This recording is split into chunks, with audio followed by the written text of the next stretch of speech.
Bonjour et bienvenue. Aujourd'hui, on se plonge dans des textes anciens pour décortiquer ensemble une discipline qui fascine depuis toujours, le monde mystérieux de l'alchimie.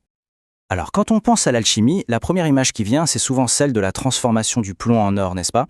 Mais et si cette quête de richesse n'était en fait que la partie visible de l'iceberg?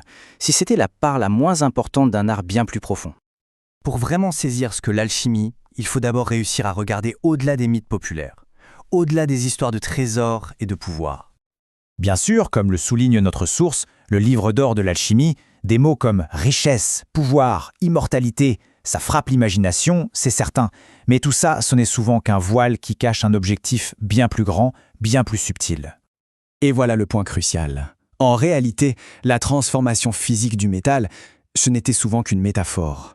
Le vrai but, le vrai travail, c'était une transformation spirituelle, une quête intérieure de l'alchimiste lui-même.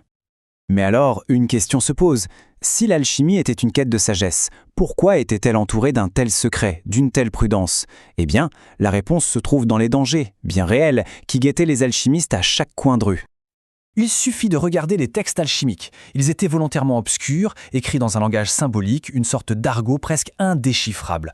Le but était simple, décourager les curieux et surtout écarter les esprits purement matérialistes et avides. Les risques étaient, il faut le dire, immenses. On pouvait être accusé d'hérésie et finir sur le bûcher, ou pire encore, devenir le prisonnier d'un roi un peu trop intéressé par la promesse de l'or. Cette menace, elle est parfaitement illustrée par un avertissement du célèbre érudit Albert le Grand. Cité dans notre source, il prévient tout alchimiste qui serait tenté par les cours royales.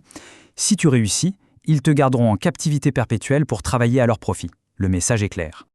Et c'est justement ce danger constant qui a contribué à renforcer une division, une sorte de schisme, au cœur même de l'alchimie. Une séparation entre sa dimension purement matérielle et sa quête spirituelle. L'alchimie avait donc vraiment deux visages. D'un côté, on avait le travail très concret, presque terre-à-terre, dans le laboratoire, les mains dans les substances, près des fourneaux, et de l'autre, une quête philosophique profonde, une véritable transformation de l'âme. Cette idée de dualité, de miroir entre deux mondes, est parfaitement incarnée par le principe le plus célèbre de toute l'alchimie. On le retrouve d'ailleurs ici dans le texte source. Alors qu'est-ce que ça veut dire ce qui est en haut et comme ce qui est en bas? En gros, ça signifie que l'univers entier, le grand, le macrocosme, se reflète dans les plus petites choses, le microcosme.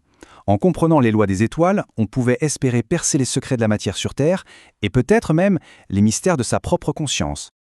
D'accord, mais alors d'où venait ce savoir si particulier, ce mélange étonnant de science et de spiritualité? Et puis pourquoi une tradition si riche a-t-elle fini par s'éteindre, ou du moins par disparaître de la scène principale?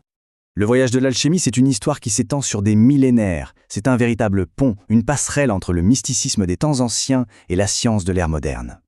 D'ailleurs, le texte source met le doigt sur quelque chose d'important. Une perte.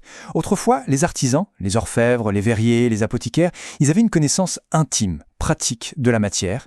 C'est un savoir qui s'est en grande partie effacé avec l'industrialisation. Au final, l'alchimie, c'était bien plus qu'une simple technique. C'était une vision du monde, une vision unifiée où tout était connecté. Et c'est une vision qui s'est fragmentée avec l'arrivée de notre ère moderne, hyper spécialisée. Et tout ça nous amène à une dernière réflexion.